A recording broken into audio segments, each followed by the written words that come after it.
Mais, ce cadre historique du parti cinquantenaire précise qu'il serait dans l'obligation de prendre ses responsabilités au cas où sa formation ne s'assumerait pas pour la magistrature suprême. Fils maison, Adolphe Musito a pris acte de la décision du secrétaire général de mettre fin à ses fonctions de secrétaire permanent adjoint du PALU. Il l'a fait à travers une lettre datée du 25 mars 2018. Dans cette missive, transparaît surtout le souci de ce cadre historique de perpétuer toute l'œuvre alors du patriarche des nationalistes.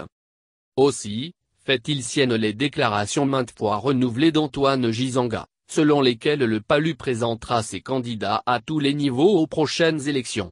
Bien plus, Adolphe Musito s'engage à soutenir et à battre campagne pour le postulant à la présidentielle et les candidats aux autres scrutins que le parti choisira de manière démocratique pour son intérêt et pour celui de la nation. Présidentielle, prendre rendez-vous avec l'histoire.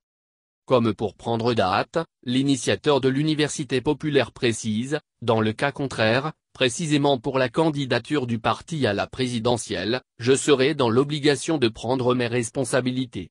La phrase est lâchée, le leitmotiv d'Adolphe Musito confirmé.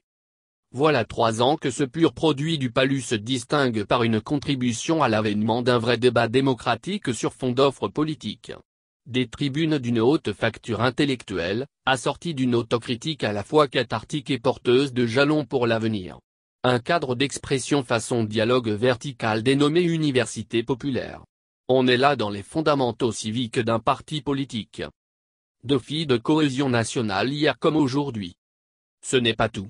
Voilà quelques mois que la désormais ex-direction du PALU entreprenait de construire des passerelles avec d'autres formations politiques pour, à la fois, songer aux nécessaires alliances futures.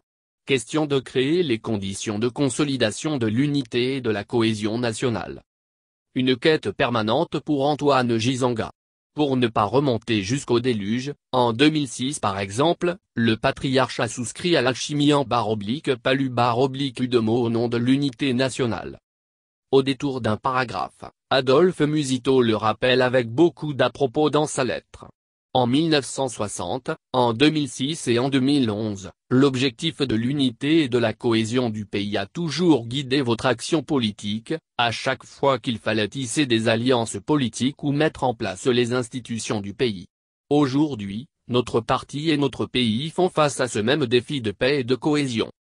Et l'élève de prendre un fort devant le maître, je m'engage à contribuer à cet effort en vue de relever ce défi et perpétuer ainsi votre œuvre.